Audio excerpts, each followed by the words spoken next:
बिस्मिल्लाहिर्रहमानिर्रहीम। हम डिस्कस कर रहे हैं आज चैप्टर नंबर 2 और चैप्टर नंबर 2 का टाइटल है रिलेशंस। लेकिन अगर आपने मेरी सेट थ्योरीज़ की वीडियोस नहीं देखी हैं तो पहले आप मेरी सेट थ्योरीज़ की वीडियोस को देख लें, उन कॉन्सेप्ट को आप अच्छा कर लें, फिर आप रिलेशन के चैप्टर पर मूव कर सकते हैं। तो आज हम फॉर्मली डिस्कस करते हैं चैप्टर नंबर 2 जिसका टाइटल है रिलेशंस। और यहाँ पर बेसिकली हम जिस रिलेशन की बात कर रहे हैं वो है बाइनरी रिलेशंस। तो आज हम डिस्कस करते हैं इसको फॉर्मली। इसका इंट्रोडक्शन कुछ इस तरीके से है कि relationship between the elements of a set are presented by using the structure is called relation. कि जो हमने सेट थ्योरी में जो एलिमेंट्स पढ़े थे, यानी दो सेट्स के दरमियान जो एलिमेंट्स हैं उन दोनों एलिमेंट्स के दरमियान जो रिलेशनशिप है उसको जिस स्ट्रक्चर के थ्रू रिप्रेजेंट किया जाता है उस स्ट्रक्चर को हम कहते हैं बेसिकली बाइनरी रिलेशंस। अब अगर ये पॉइंट अगर आपके अच्छा समझ में नहीं आया तो जैसे जैसे ये लेक्चर ग्रो करेगा वैसे वैसे आप ये सारी चीज़ों को अच्छे तरीके से समझ सकेंगे। लेकिन बहुत बेसिक सी बात यह है कि सेट्स के एलिमेंट्स के दरमियान अगर आपने रिलेशनशिप को रिप्रेजेंट करना है तो उस रिलेशनशिप को रिप्रेजेंट करने के लिए जिस स्ट्रक्चर को यूज़ किया जा सकता है उसको हम कहते हैं रिलेशन, और इन short binary relations. Relation can be used to solve problems such as determining which pair of cities are linked by airline network or producing a useful way to store information in computer database. Relationships के of course बहुत सारे फ़ायदे हैं। ये relationship आपको बहुत सारी बातें बता रहा होता है। फॉर एग्ज़ाम्पल अगर आपने ये बताना है कि जो दो सिटीज़ हैं उनके दरमियान जो लिंक है, नेटवर्क का लिंक है, उसको अगर आपने रिप्रेजेंट करना है तो उसके लिए आप रिलेशन को यूज़ कर सकते हैं। या इसके अलावा फॉर एग्ज़ाम्पल आपको याद होगा कि जब कंप्यूटर डेटाबेस के अंदर किसी किस्म की कोई इन्फॉर्मेशन स्टोर की जाती है तो उस इन्फॉर्मेशन को स्टोर करने के लिए आपने पर्टिकुलर रिलेशन को यूज़ करना होता है। क्योंकि जब भी आप डेटाबेस के अंदर इन्फॉर्मेशन पुट करते हैं वो एक सीक्वेंशियल मैटर में होती है, एक सीक्वेंशियल तरीक़े से होती है। उसका रीज़न ये है कि आप डेटा इस तरह पुट करते हैं ताकि उस डेटा को ईज़िली रिट्रीव भी किया जा सके, राइट। तो इसका मतलब ये है कि एक पर्टिकुलर रिलेशन के थ्रू जो है वो डेटाबेस के अंदर डेटा पुट किया जाता है। तो जिसने SQL पढ़ी है या फॉर एग्ज़ाम्पल जियो डेटाबेस वगैरह पढ़ा है तो उसको आइडिया ज़रूर होगा कि जब डेटाबेस के अंदर आप डेटा इनपुट देते हैं तो आपने वहाँ पर एक पर्टिकुलर रिलेशन यानी प्राइमरी की और सेकेंडरी की और इस तरह की चीज़ों को डिफ़ाइन करना होता है। ठीक है जी। तो बेसिकली रिलेशन क्या है? इन शॉर्ट रिलेशन ये है कि जो सेट्स हैं उनके एलिमेंट्स के दरमियान, जो सेट्स हैं आपके पास उनके एलिमेंट्स के दरमियान रिलेशनशिप को रिप्रेजेंट करने के लिए जो स्ट्रक्चर को यूज़ किया जा सकता है उसे हम कहते हैं रिलेशन और बाइनरी रिलेशंस। तो अब इस बाइनरी रिलेशन को फॉर्मली समझते हैं कि बेसिकली सेट्स के जो एलिमेंट्स हैं उनके दरमियान किस किस्म का रिलेशन पॉसिबल है। तो बाइनरी रिलेशंस की हम बात करते हैं। एक्चुअली जो रिलेशन मैं आपको पढ़ा रहा हूँ वो बाइनरी रिलेशन है। बाइनरी का वर्ड होता है 2 के लिए। तो बेसिकली अगर आपके पास दो सेट्स हैं, उन दोनों सेट्स के सिंगल एलिमेंट्स के दरमियान जो रिलेशन है उसे हम कहते हैं बाइनरी रिलेशन। इसीलिए हम वर्ड बाइनरी का यूज़ कर रहे हैं। ये बाइनरी का मतलब होता है 2। सपोज़ कीजिए कि एक सेट A है आपके पास and B with 2 non empty sets, right. ये दो नॉन एम्प्टी सेट्स हैं। अब binary relation from A to B, अब binary relation from A to B, मैंने कुछ एक्स्ट्रा लिख दिया है, इसको मैं रिमूव कर देता हूँ।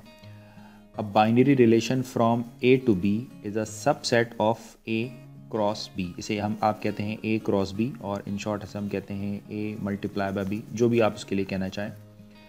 तो जो बाइनरी रिलेशन है वो क्या होता है? सपोज़ कीजिए कि दो सेट हैं आपके पास A एंड B और वो दोनों के दोनों नॉन एम्प्टी सेट्स हैं, राइट। तो बाइनरी रिलेशन को कैसे डिफ़ाइन किया जा सकता है? सबसे पहला काम आपने ये करना होता है कि उन सेट का A क्रॉस B निकालना होता है।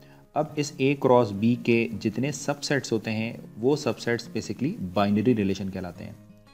ठीक है, मैं इस चीज़ को रिपीट कर रहा हूँ। फॉर एग्जांपल A और B 2 नॉन एम्प्टी सेट्स हैं और आपने इनके बाइनरी रिलेशंस लिखने हैं। तो बाइनरी रिलेशंस बेसिकली सबसे पहला काम आपने A क्रॉस B निकालना होता है।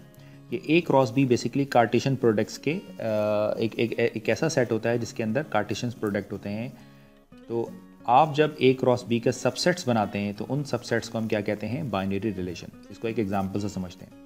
सपोज़ कीजिए कि एक एग्जांपल है A, B एंड C, और सपोज़ कीजिए कि एक सेट है जिसके एलिमेंट है R, S एंड T।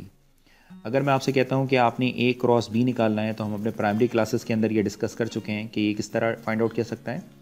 ये सेट ऑफ कार्टेशियन प्रोडक्ट्स हैं, ये सेट ऑफ कार्टेशियन प्रोडक्ट भी इन्हें हम कहते हैं। तो ये है आपके पास, आप किसके बाइनरी रिलेशंस ऐसे बनाते हैं कि ए का जो आप रिलेशन है, सेट ए का जो एलिमेंट है उसको आप आर से रिलेट कर देते हैं, तो ए कॉमा आर ये इसका एक ऑर्डर्ड पेयर बन जाता है। यानी ये एक ऐसे स्ट्रक्चर है जो आप इन दोनों सेट्स के दरमियान रिलेशन को रिप्रेजेंट कर रहा है, इसीलिए हम इसको बाइनरी रिलेशंस भी कहते हैं। तो ए आर का आपने जो है वो ऑर्डर्ड पेयर लिख लिया, इसी तरीके से ए एस ऑर्डर्ड पेयर लिख लिया, फिर ए का टी के साथ ऑर्डर्ड पेयर लिख लिया, फिर B R and then B S then B T C R C S and C T. इस तरीके से यहाँ पर ए क्रॉस बी निकला है। एक एक्स्ट्रा चीज़ मैं अगर आपसे ये पूछूं कि इसमें total number of ordered pairs कितने होंगे इस सेट के अंदर, तो ऑफ कोर्स कि अगर आप सेट ए के नंबर ऑफ एलिमेंट को मल्टीप्लाई कर लें, यानी इस सेट की कार्डिनैलिटी 3 है और सेट बी की कार्डिनैलिटी भी 3 है, अगर इसमें नंबर ऑफ एलिमेंट्स को मल्टीप्लाई कर लिया जाए तो आपको ये पता लग सकता है कि ए क्रॉस बी में टोटल नंबर ऑफ एलिमेंट्स कितने होंगे। ठीक, तो 3 multiply by 3 is equal to 9। It means A cross B में टोटल 9 एलिमेंट्स होंगे जो यहाँ पर मेंशन है। अब मैं अगर आपसे पूछता हूँ कि इसके सबसेट कितने बन सकते हैं, तो इसके जो सबसेट बनाने का फार्मूला होता है वो होता है 2 पावर n, जैसे कि हमने सेट थ्योरी में सीखा है। तो 2 पावर 9, तो 2 पावर 9 के जितने 2 पावर 9 में जितने नंबर्स आते हैं बेसिकली इस ए क्रॉस बी के उतने सबसेट्स बन सकते हैं। राइट, ये जो जितने भी सारे सबसेट्स हैं 2 पावर 9, इनको हम क्या कहते हैं, बाइनरी रिलेशन। ठीक है जी। तो फॉर एग्जांपल एक रिलेशन मैंने आर यहाँ पर लिखा है, वो है, ये मैंने रेंडमली पिक कर लिया, यानी यूँ समझ लें कि 2 पावर 9 में जितने भी नंबर ऑफ एलिमेंट्स आपके पास, जितने भी बाइनरी रिलेशंस बनेंगे उनमें से एक बाइनरी रिलेशंस को मैंने यहाँ पर लिख लिया है। ठीक है जी, और ये बाइनरी रिलेशन है A R B T C S. ठीक है जी, इसको हम कहते हैं बाइनरी रिलेशन। अब जहाँ पर मैं वर्ड बाइनरी रिलेशन यूज़ करूँगा, आपने इस बात को फ़ौरन समझ जाना है कि ये किसी क्रॉस प्रोडक्ट सेट यानी ए क्रॉस ऑफ बी का सबसेट होगा। ठीक है जी, तो ए क्रॉस ऑफ बी का आपने जो सबसेट बनाया उसे आप क्या कह रहे हैं, बाइनरी रिलेशन कह रहे हैं। और इसमें total number of binary relations कितने होंगे, 2 पावर 9। ठीक है जी, तो इस सेट के अंदर चूँकि 9 एलिमेंट्स हैं, 1 2 3 4 5 6 7 8 9, तो 2 पावर 9 इसके सबसेट्स होंगे, या इन शॉर्ट 2 पावर 9 इसके बाइनरी रिलेशंस होंगे। ठीक है जी, तो फॉर एग्जांपल ये एक मैंने रिलेशन लिखा है, जैसे हम कहते हैं R is called a binary relation from A to B. ठीक है जी, अब मेरे कुछ क्वेश्चंस हैं, कुछ और पॉइंट हैं जो मैं आपको यहाँ पर एक्सप्लेन करना चाहता हूँ। 2 बातें आपने नोट करनी है। सपोज़ कीजिए कि if A is has n elements. ठीक है जी, सेट ए के n एलिमेंट्स हैं, देन ए क्रॉस ए, यानी ए का ए के साथ अगर हम क्रॉस निकालते हैं, इसमें नंबर ऑफ एलिमेंट्स कितने होंगे। ऑफ कोर्स अभी ये थोड़ी देर पहले बताया आपको, सेट ए की cardinality multiply by set B की कार्डिनैलिटी। ठीक है जी, तो सेट ए में भी नंबर ऑफ एलिमेंट n है और सेट बी में भी नंबर ऑफ एलिमेंट, सेट ए का अगर हम सेट ए के साथ प्रोडक्ट लेते हैं तो सेट ए के again number of element n है, तो n multiply by n square. तो इट मीन्स जो आपके पास कार्टेशियन प्रोडक्ट का जो सेट होगा उसमें n स्क्वायर एलिमेंट होंगे। सो अगर मैं आपसे पूछता हूँ कि अगर एक सेट के अंदर n स्क्वायर एलिमेंट्स हैं तो उसके सबसेट्स कितने होंगे, तो उसके सबसेट होंगे 2 पावर n स्क्वायर रिलेशंस। तो उसके 2 पावर n स्क्वायर सबसेट्स होंगे, और जितने सबसेट्स होते हैं उन्हीं को हम क्या कहते हैं, रिलेशन कहते हैं। तो इसका मतलब है कि a क्रॉस a में अगर n नंबर ऑफ एलिमेंट होंगे तो उसमें n स्क्वायर ऑर्डर्ड पेयर्स होंगे और 2 पावर n स्क्वायर इसकी बाइनरी रिलेशन पॉसिबल होंगी। ठीक है जी, तो एक पॉइंट आपने याद रखना है। दूसरा इंपॉर्टेंट पॉइंट ये है कि सपोज़ कीजिए कि सेट ए है आपके पास जिसके अंदर n एलिमेंट्स हैं, एंड सेट बी के अंदर m एलिमेंट है, यानी डिफरेंट है। सपोज़ कीजिए कि सेट ए है जिसमें 1 2 3 है, और जैसे मैं यहाँ पर लिख भी देता हूँ आपके लिए ताकि आप उसको थोड़ा समझ लें। कि सपोज़ कीजिए कि सेट ए है आपके पास जिसमें एलिमेंट है 1 2 एंड 3, और सपोज़ कीजिए कि आपके पास एक सेट बी है जिसमें एलिमेंट है a कॉमा बी। तो इसमें अगर आप नोट करें तो डिफरेंट है नंबर ऑफ़ एलिमेंट, एक में 3 है और एक में 2 है। तो आप इसको कह सकते हैं कि सपोज़ हम इसे कह रहे हैं कि पहले में जो नंबर ऑफ़ एलिमेंट है वो n है, और सपोज़ दूसरे में जो नंबर ऑफ एलिमेंट है वो m है।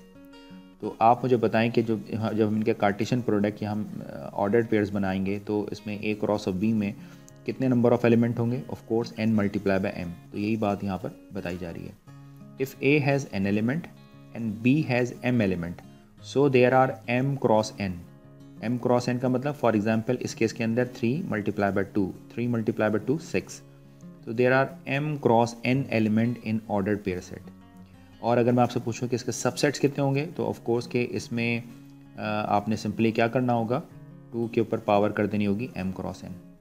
ठीक है जी, तो क्यों हमने ऐसा क्यों किया, क्योंकि ऑफ कोर्स के a क्रॉस b में जो एलिमेंट होंगे वो कितने होंगे, 6 होंगे, या m क्रॉस n होंगे, तो उसी को अगर आप 2 की पावर बना दें तो आपको ये पता लग जाएगा कि उसमें total number of binary relations या a क्रॉस ऑफ b के कितने सबसेट्स होंगे। तो इट मीन्स कि 2 power m cross n binary relations बनेंगे आपके। ठीक है जी।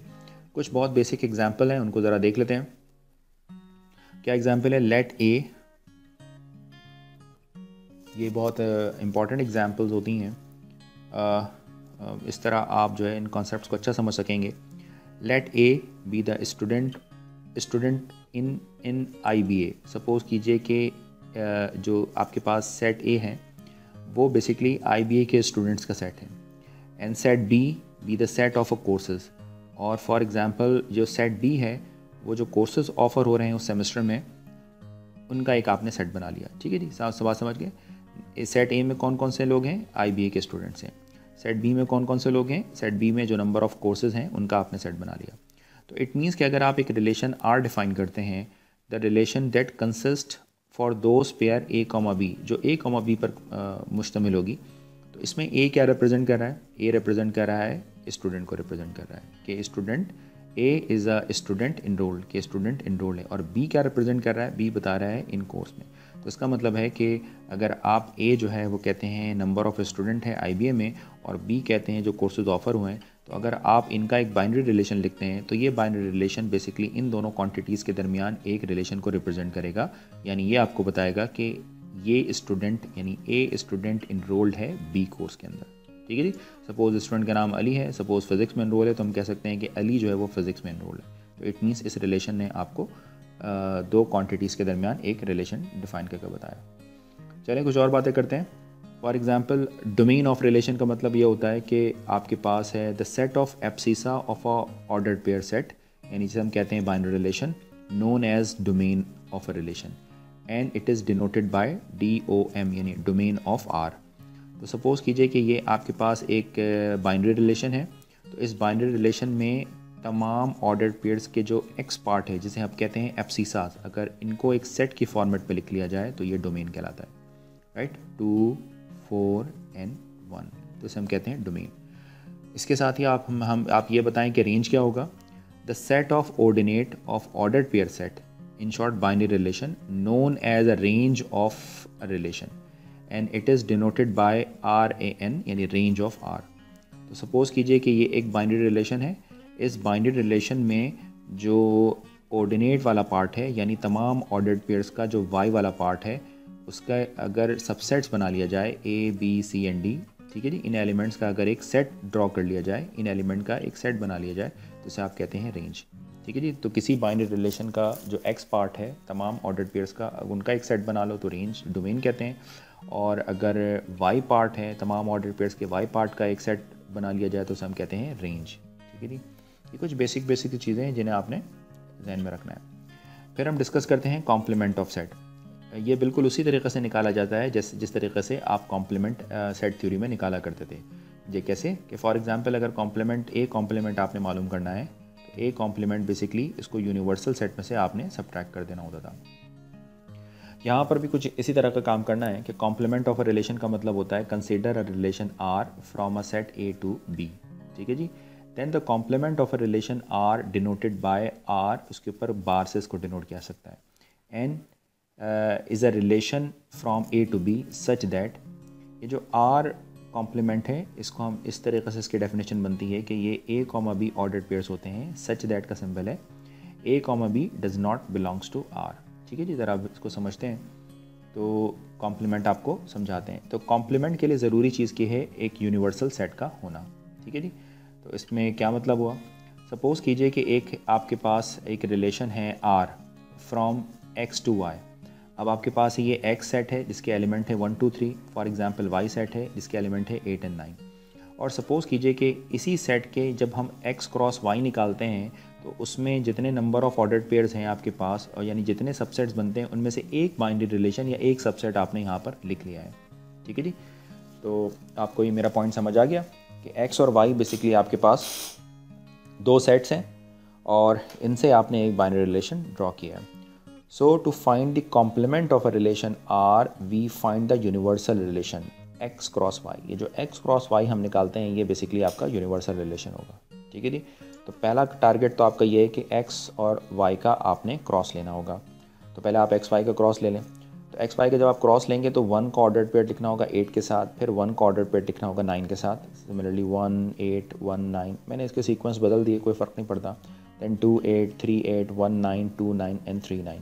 टोटल नंबर ऑफ एलिमेंट भी काउंट कर लें, 1 2 3 4 5 6। नोट करें यहाँ पर 1 2 3 एलिमेंट है और यहाँ पर 2 एलिमेंट है, तो 3 मल्टीप्लाई बाई 2 ऑर्डर पेयर्स के सेट के अंदर 6 एलिमेंट आने चाहिए थे। ठीक है जी, तो उसको हम as a universal set count कर सकते हैं।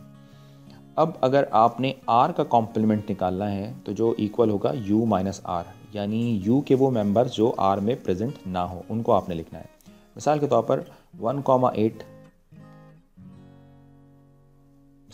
1,8 अगर आप देखें तो 1,8 R में प्रेजेंट है, तो इसको हम इंक्लूड नहीं कर सकते, क्योंकि अगर आप नोट करें तो इस कॉम्प्लीमेंट ऑफ अ रिलेशन में कौन सी वैल्यूज़ आने वाली हैं। पहली बात ये है कि ये तो ऑर्डर पेयर्स का सेट है, और ये ऐसे ऑर्डर पेयर का सेट है जो कि जिसमें जो भी आपके पास एलिमेंट्स या जो ऑर्डर पेयर्स होंगे वो रिलेशन R से बिलोंग नहीं करेंगे, उसे रिलेशन R में मौजूद नहीं होना चाहिए। ठीक है जी, तो अब ये कैसे पता करने वाले हैं हम। अब आप ये देखिए, सपोज़ 1,8, अब आप नोट करें 1,8 इस R में मौजूद है, तो 1,8 नहीं आ सकता। ठीक है जी, ये बिल्कुल उसी तरीके से है कि अगर आपने R का कॉम्प्लीमेंट निकालना है तो ये बेसिकली इक्वल होगा U माइनस आर के, जिस तरीके से हम कैलकुलेट किया करते हैं। तो U के वो नंबर जो R में प्रेजेंट ना हो वो सिर्फ लिख दीजिए। 2,8 भी यहाँ पर बिलोंग करता है। 3,8 नोट करें, यहाँ 3,8 कहीं पर नहीं है, तो आपने यहाँ पर 3,8 लिखना होगा R कॉम्प्लीमेंट में। इसी तरीके से 1,9 को चेक कीजिए, 1,9 यहाँ पर प्रेजेंट है। 2,9 चेक कीजिए, 2,9 इस R सेट के अंदर बिलोंग नहीं करता, तो वो आपने 2,9 लिखना होगा। ठीक है जी, और 3,9 इसके अंदर मौजूद है। तो अगर आप नोट कीजिए तो इस कॉम्प्लीमेंट सेट के अंदर जो भी ऑर्डर्ड पेयर्स हैं वो तमाम के तमाम ऑर्डर्ड पेयर्स जो हैं वो R से बिलोंग नहीं करते हैं। ठीक है जी, तो इसे हम कहते हैं कॉम्प्लीमेंट। सिंपल हो गया। तो कॉम्प्लीमेंट निकालने के लिए एक रिलेशन आपके पास मौजूद होनी चाहिए और एक यूनिवर्सल सेट मौजूद होना चाहिए, और इन केस अगर यूनिवर्सल सेट नहीं है और आपके पास x और y ओरिजिनल सेट्स मौजूद हैं तो आप सिंपली उनका क्रॉस कर भी यूनिवर्सल सेट मालूम कर सकते हैं। ठीक है जी, तो इस तरह की से कॉम्प्लीमेंट निकाला जाता है। आगे बढ़ते हैं। अच्छा जी, फिर हम डिस्कस करते हैं कि इनवर्स ऑफ अ रिलेशन क्या होता है। Consider a relation R from a set A to B। ठीक है जी, from a set A to B का मतलब होता है A cross B, from a set B to A का मतलब होगा B cross A। Then inverse of a relation R does not denoted by R inverse, इसको R इनवर्स से denote किया जाता है, and is a relation from B to A, और ये शो करता है relation B to A। Simple word में आपको समझाता हूँ कि R इनवर्स के अंदर जो है वो R इनवर्स के अंदर क्या आना चाहिए, B कॉमा A मौजूद होना चाहिए। ठीक है, such that A comma B belongs to R, यानी एक रिलेशन आपके पास गिवन है, हम सपोज करें कि उस रिलेशन के अंदर सिंपल A B वाली चीज़ मौजूद है, तो R इनवर्स के अंदर उसका रिवर्स ऑर्डर होना चाहिए। जैसे एक एग्जांपल मैं आपको देता हूँ ताकि ये चीज़ आप अच्छे से समझ सकें। सपोज़ कीजिए कि एक सेट है 1 2 3, एक सेट है 1 4, और आपसे कहते हैं and consider the relation R such that, एक रिलेशन R है हमारे पास, such that A less than B। ठीक है जी, यानी हमने ऑर्डर्ड पेयर्स के यानी A क्रॉस ऑफ B पहले निकाला, और उस A क्रॉस ऑफ B में से सिर्फ उन बाइनरी रिलेशंस को हमने कंसिडर किया है जो इस कंडीशन को सेटिस्फाई करते हैं। ठीक है जी, ये कंडीशन क्या आपको बताती है, ये कंडीशन कहती है कि जो x पार्ट है वो लेस देन होना चाहिए b, यानी x पार्ट छोटा होना चाहिए और y पार्ट बड़ा होना चाहिए। ठीक है जी, पॉइंट समझ गए। फिर से बता देता हूँ। इस कंडीशन का पर्पज़ ये होता है कि पहले आपने A क्रॉस ऑफ B निकाला, तो A क्रॉस ऑफ B में टोटल नंबर ऑफ एलिमेंट कितने होंगे, 6 एलिमेंट होंगे। ठीक है जी, तो उसमें से आपने जो रिलेशन R चूज़ करनी है वो कौन सी चूज़ करनी है, जो इस कंडीशन को सेटिस्फाई कर रही है। ये कंडीशन क्या है, A लेस देन B, यानी इस रिलेशन R के अंदर x पार्ट जो है वो y पार्ट से हमेशा छोटा होगा। देन फाइंड दी 3 चीज़ें हैं, एक तो रिलेशन R मालूम करना है, एक उसका कॉम्प्लीमेंट निकालना है और एक उसका इन्वर्स निकालना है। तो पहला काम ये करते हैं, क्योंकि कॉम्प्लीमेंट निकालने के लिए हमें यूनिवर्सल की ज़रूरत पड़ती है और यूनिवर्सल निकालने के लिए हम A और B का क्रॉस ले लेते हैं। तो हमने A और B का क्रॉस ले लिया। ये क्रॉस लेना आपको आ गया, 1 2 3 4 5 6 एलिमेंट ही होने चाहिए, क्योंकि 3 यहाँ पर हैं और 2 यहाँ पर हैं, तो ये 6 एलिमेंट हो गए। ठीक है जी। अच्छा जी, ये रिलेशन R क्या होगी, इसमें से कैसे चूज़ करेंगे, इसमें से आप मुझे बताएं कि A लेस देन B वाला, इस मेन रिलेशन से A लेस देन B वाली रिलेशन कौन सी होगी।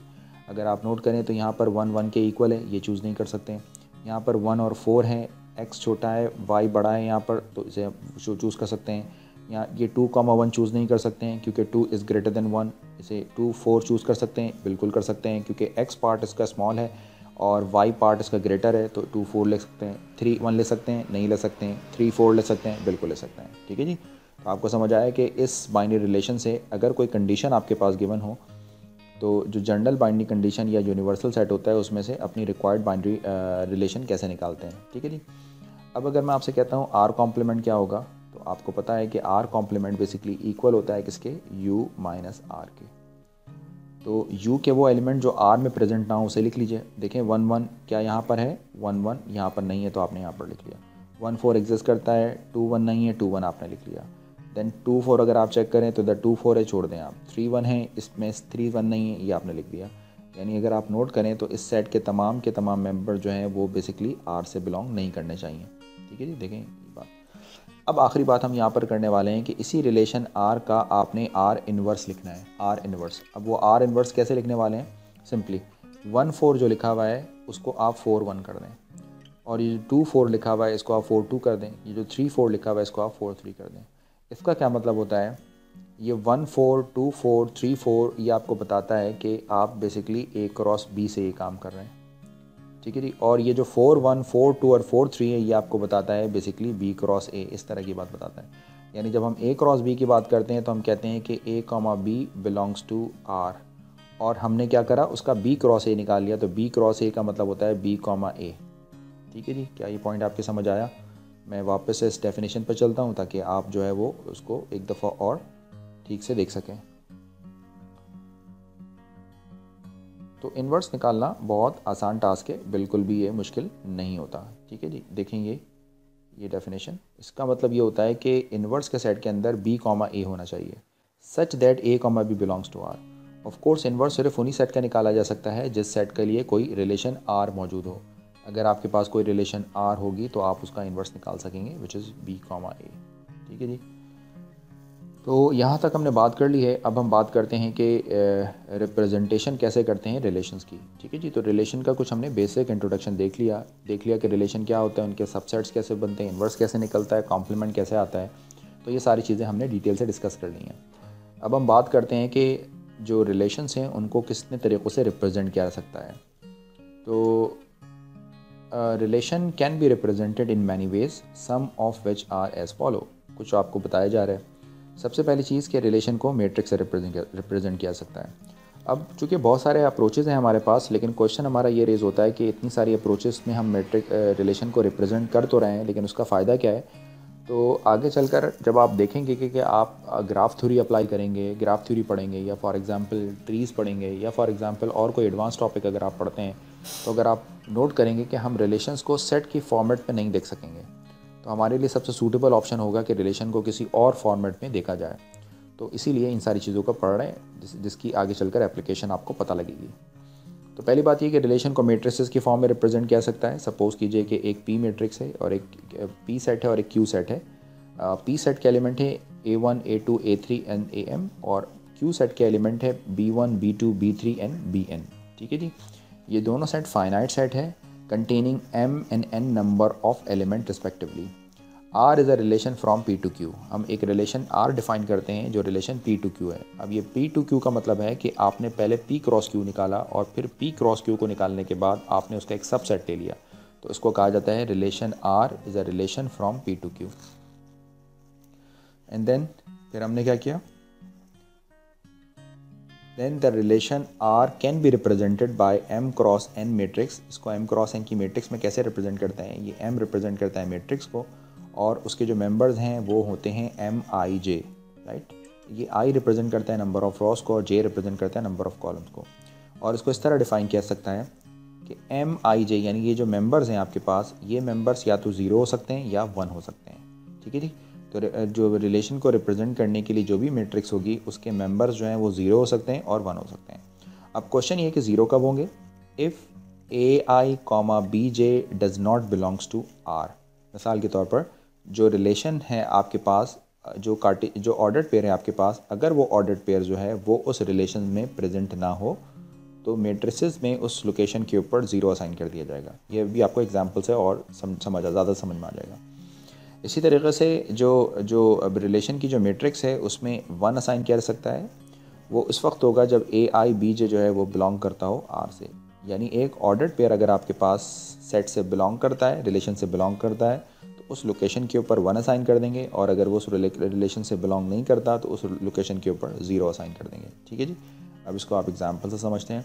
इसको 1-0 मैट्रिक्स भी कहा जा सकता है। आगे चलकर अगर आप देखेंगे तो इसको आप क्या कह सकते हैं, इसको एक्चुअली 1-0 मैट्रिक्स भी कहते हैं। 1-0 मैट्रिक्स, ठीक है जी, क्योंकि उस मैट्रिक्स के अंदर सिर्फ 2 ही चीज़ें होती हैं, 1 और 0। अब एक एग्जांपल से इसी पॉइंट को समझते हैं। सपोज़ कीजिए कि एक P मैट्रिक्स, एक P सेट है जिसके एलिमेंट्स है 1, 2, 3 और 4, और एक Q सेट है जिसके एलिमेंट है A, B, C and D, और आपने इसका एक बाइनरी रिलेशन ड्रॉ किया है। वो रिलेशन, ये रेंडमली मैंने बाइनरी रिलेशन एक पिक किया है। वैसे total number of binary relation यहाँ पर होंगे 2 पावर 16, तो उसमें से एक रिलेशन को मैंने यहाँ पर पिक कर लिया है। ठीक है जी। अब इस रिलेशन की मुझे मैट्रिक्स बनानी है, तो इस मैट्रिक्स को बनाने के लिए आप फर्स्ट सेट जो है उसके जो एलिमेंट हैं उसको आप यहाँ पर जो है वो वर्टिकली लिख लीजिए, और सेट बी के जो एलिमेंट है उसको आप यहाँ पर जो है वो हॉरिजॉन्टली लिख लीजिए। ठीक है जी। अब चेक कीजिए कि 1, A कहाँ है। देखिए जी 1 और A, 1, A, क्योंकि ये 1, A इस रिलेशन से बिलोंग करता है तो इसीलिए इसकी जगह पर 1 आ जाएगा। इसी तरीके से आप बताएं कि 1, B है हमारे पास, चेक कीजिए कि 1, B भी है, इसलिए यहाँ पर 1 आएगा। इसी तरीके से आप बताएं 1, C है आपके पास, 1, C भी प्रेजेंट है, इसीलिए यहाँ पर 1 आएगा। अच्छा ये बताएं कि 1, D है, लेकिन इस पूरी रिलेशन में 1, B बिलोंग नहीं करता, तो इसलिए इसका आंसर 0 आएगा। तो इन शॉर्ट ये कि जो भी नंबर्स यहाँ पर मौजूद हैं उन नंबर्स को इस मैट्रिक्स पर आप मैप कर सकते हैं बाय यूजिंग 1 and 0। तो जो नंबर्स प्रेजेंट हैं उनकी जगह 1 लिख दें, और जो आपके पास एलिमेंट्स प्रेजेंट नहीं हैं उनकी जगह आप या तो एम्प्टी रहने दें या 0 असाइन कर दें। इसी तरीके से मिसाल के तौर पर यहाँ पर 2A वाला मेंबर नहीं है, देखें 2A यहाँ नहीं है तो 0 असाइन कर दिया। इसी तरीके से 2B को चेक करें तो 2B यहाँ प्रेजेंट है तो 2B 1 आ जाएगा। ठीक है जी। तो इस तरह इस मैट्रिक्स को हम कंप्लीट कर सकते हैं। तो ये बेसिकली आपके पास 0-1 मैट्रिक्स भी कहलाती है, या बाइनरी रिलेशंस की एक आपके पास मैट्रिक्स बन जाती है। इसे हम MR भी कहते हैं। M रिप्रेजेंट करता है मैट्रिक्स को और R रिप्रेजेंट करता है रिलेशन को। ठीक है जी। रिलेशन को रिप्रेजेंट करने के लिए याद रखना है कि ये मैट्रिक्स वाली फॉर्म आगे चलकर बहुत ज़्यादा यूज़ होनी है। अच्छा, रिलेशन को रिप्रेजेंट करने का एक और तरीका है, हम कहते हैं relation as a directed graph. हम रिलेशन को डायरेक्टेड ग्राफ से रिप्रेजेंट कर सकते हैं। If P is a finite set and R is a relation on P, R is a relation on P का मतलब ये है कि आप P क्रॉस P बना रहे हैं और उस P क्रॉस P में से आपने एक सबसेट उठा लिया है जिसे आप कहते हैं R, और वो कहलाता है रिलेशन ऑन P। ठीक है जी। R can be represented as a directed graph as follow. हम उसको कैसे रिप्रेजेंट करते हैं, ज़रा इसको अच्छे तरीके से सीखिए। सबसे पहला काम क्या करते हैं, draw a small circle for each element of P। ये जो P आपके पास मैट्रिक्स गिवन है, P आपके पास सेट गिवन है, जो भी सेट आपके पास P गिवन होगा, जो भी P सेट एग्जांपल में अभी आपको बताता हूँ, तो उसमें आपने क्या करना है, तमाम एलिमेंट्स के लिए एक सर्कल ड्रॉ करना है। And draw a circle of a corresponding element of a P। ठीक है जी। These circle are called vertices. तो पहला काम यह है कि आपने वर्टिसेस बनाने होंगे। तो सपोज़ कीजिए कि सेट ए के अंदर जो है वो सेट पी के अंदर 1, 2, 3 हैं, तो पहले आपने 3 वर्टिसेस बनाने होंगे। Draw a directed line from vertex AI to the vertex AJ। तो आपने क्या करना होगा, कुछ एक डायरेक्टेड लाइन आपने ड्रॉ करनी होगी पहले वर्टेक्स से दूसरे वर्टेक्स के दरमियान। अब इस डायरेक्टेड लाइन का मतलब ये है कि या तो ये direction A to B, AI to AJ direction होगी, या ये direction AJ to AI direction होगी। तो यहाँ पर डायरेक्शन शो करनी है। तो इसको एक एग्जांपल से देखते हैं। और ये जो आपके पास जो होता है, जो डायरेक्टेड लाइंस होती हैं, उन लाइंस को हम क्या कहते हैं, एजेस। तो बेसिकली जो डायरेक्टेड ग्राफ होता है वो 2 चीज़ों पर कंसिस्ट करता है, एक वर्टिसेस के ऊपर और दूसरा एजेस के ऊपर। ठीक है जी। अब ये डायरेक्टेड ग्राफ कैसे बनता है, एक प्रॉब्लम से हम इसको समझते हैं। सपोज़ कीजिए कि एक आपके पास P सेट है, वो है 1, 2, 3 और 4, और एक रिलेशन R डिफाइन की जाती है P के ऊपर। ठीक है जी, which is a relation on P। और ये रिलेशन में लिखिए 1, 1, 1, 2, 2, 1, 2, 2, 3, 2, 3, 4, 4, 3 एंड 4, 4। अब आपने इस रिलेशन के डायरेक्टेड ग्राफ बनाना है। तो सबसे पहला काम आप ये देखें कि इस सेट के अंदर नंबर ऑफ़ एलिमेंट्स कितने हैं, 1, 2, 3 एंड 4। तो सबसे पहले आपने 4 वर्टिसेस बनाने हैं, 1, 2, 3 एंड 4। तो वर्टिसेस बनाने का सिंपल तरीका ये है कि इसको एक सर्कल के अंदर आप लिख दीजिए, ठीक है जी। और ऑर्डर भी आप पर डिपेंड करता है। मैं आपसे ये एक्सपेक्ट करूँगा कि आप या तो इसको क्लॉकवाइज ऑर्डर में लिख लीजिए, जैसे 1, 2, 3 एंड 4, या उसको काउंटर क्लॉकवाइज ऑर्डर में लिख लीजिए। अब ऐसा ना कीजिएगा कि इधर 1, 2 लिखा है आपने, यहाँ पर 3 कर लें और यहाँ पर 4 कर लें, तो ऑफ कोर्स कि ये डायरेक्टेड ग्राफ आपका जो है वो काफ़ी कॉम्प्लिकेटेड किस्म का नज़र आएगा आपको, ठीक है जी। तो ये नंबर्स हैं, इनको क्लॉकवाइज या काउंटर क्लॉकवाइज किसी एक सीक्वेंस में लिख लीजिए। अब 1,1 का पर्पज़ ये है कि 1,1 जो है वो सेल्फ लूप होता है, इसे कहते हैं सेल्फ लूप। सेल्फ लूप, तो ये सेल्फ लूपिंग कर रहा है, ठीक है जी। तो 1,1 का मतलब है कि आपने एक 1,1 एक एज बनाई है जो 1 से आउट होती है और 1 में इन होती है, राइट। फिर 1,2 का क्या पर्पज़ है कि आपने 1 से लेकर 2 तक एक एज ड्रॉ की है, ये डायरेक्शन आपने शो करनी होगी, ठीक है जी। फिर 2,1 का मतलब ये है कि 2 से आपने 1 के लिए एक एज ड्रॉ की है। फिर 2,2 का क्या मतलब है कि 2 से एक एज है जो बेसिकली 2 से इनपुट है और 2 पर आउटपुट होती है, इसे हम कहते हैं सेल्फ लूप। सिमिलरली 3,2 का मतलब होगा कि 3 to 2। सिमिलरली 3,4 का मतलब होगा 3 to 4। 4,3 का मतलब होगा 4,3 एंड 4,4 का मतलब होगा 4 के साथ 4 सेल्फ। इस ग्राफ को हम कहते हैं डायरेक्टेड ग्राफ। तो इसकी एक अलग सिग्निफिकेंस है, आगे चलकर हम देखेंगे किन प्रॉब्लम्स के लिए डायरेक्टेड ग्राफ हमारे लिए सूटेबल है। एग्जाम्पल नंबर 2 आपको दी गई है, इस एग्जाम्पल को आप ट्राई कीजिएगा। ये भी एक रिलेशन है जो पी पर डिफाइन की गई है, तो आप इसको ट्राई कीजिएगा। रिलेशन को रिप्रेजेंट करने का जो थर्ड मेथड है उसे हम कहते हैं relation as an arrow diagram. Relation को एरो डायग्राम से भी रिप्रेजेंट कर सकता है। सपोज कीजिए कि P and Q are finite sets हैं, ठीक है जी, and R is a relation from P to Q। R is a relation from P to Q का मतलब है P cross Q। Relation R can be represented as an arrow diagram as follow. ये arrow diagram बिल्कुल उसी तरीके से है जिस तरीके से आप अर्ली क्लासेस के अंदर जो है वो आप सेट फंक्शंस को पढ़ा करते थे, ठीक है जी। इसके लिए करना क्या होता है, draw two ellipses for set P and set Q। 2 ellipses आपने ड्रॉ करने हैं set P and set Q के लिए। Write down the elements of P and element of Q column wise, और उन एलिमेंट्स को आपने कॉलम वाइज लिखना होता है उन दोनों एलिप्सेस के अंदर।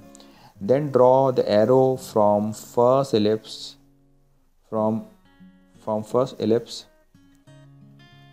ellipse to second ellipse if A is a related to B and A belongs to P and B belongs to Q।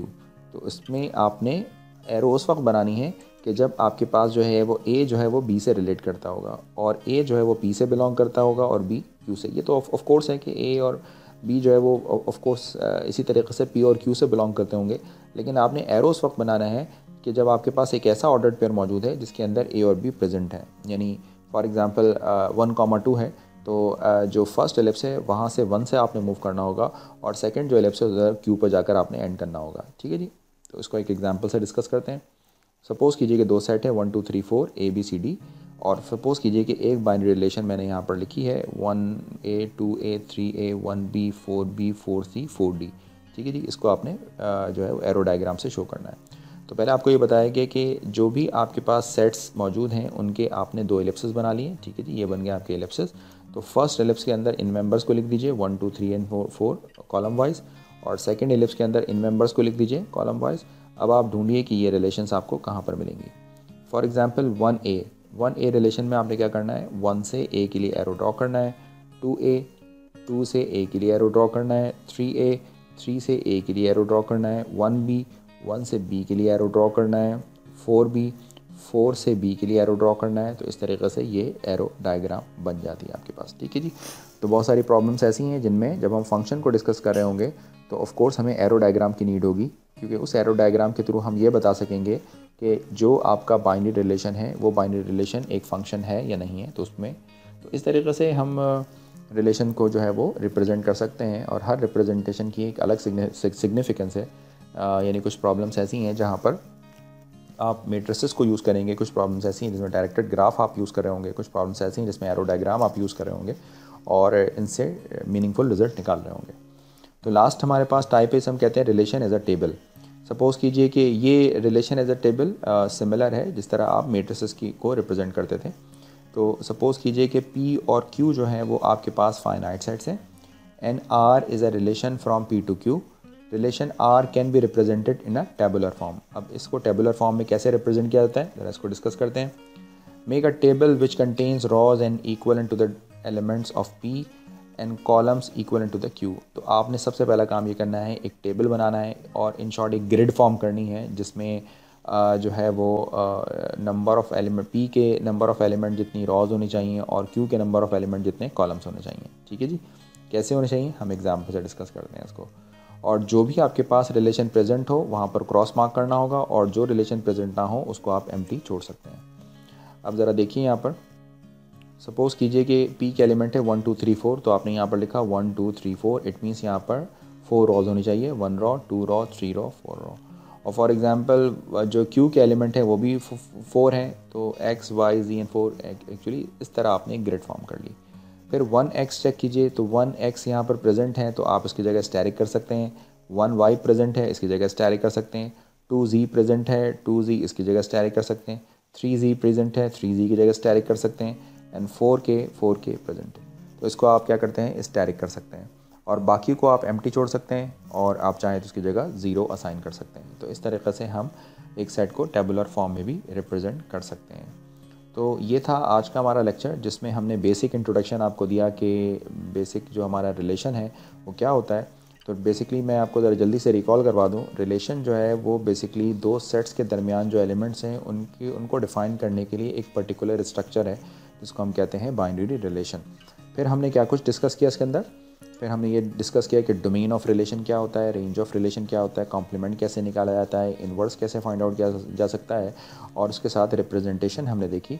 तो 4 डिफरेंट फेज है जिनसे आप रिलेशन को रिप्रेजेंट कर सकते हैं। रिलेशन को एज अ मैट्रिक्स रिप्रेजेंट कर सकते हैं, रिलेशन को as a directed graph represent कर सकते हैं, रिलेशन को एज अ आप जो है वो एरो डायग्राम रिप्रेजेंट कर सकते हैं, और रिलेशन को एज अ टेबल आप रिप्रेजेंट कर सकते हैं। तो ये था आज का हमारा लेक्चर, इसको आप कम्प्लीटली देखें। इसमें किसी किस्म के कोई भी इश्यूज़ हैं तो मुझे कमेंट्स में आप ज़रूर बता दें, मैं आपके इंशाल्लाह प्रॉब्लम्स को रिजॉल्व कर दूंगा और मुझसे आप डायरेक्टली कांटेक्ट भी कर सकते हैं। Thanks for watching this video. अल्लाह हाफिज़।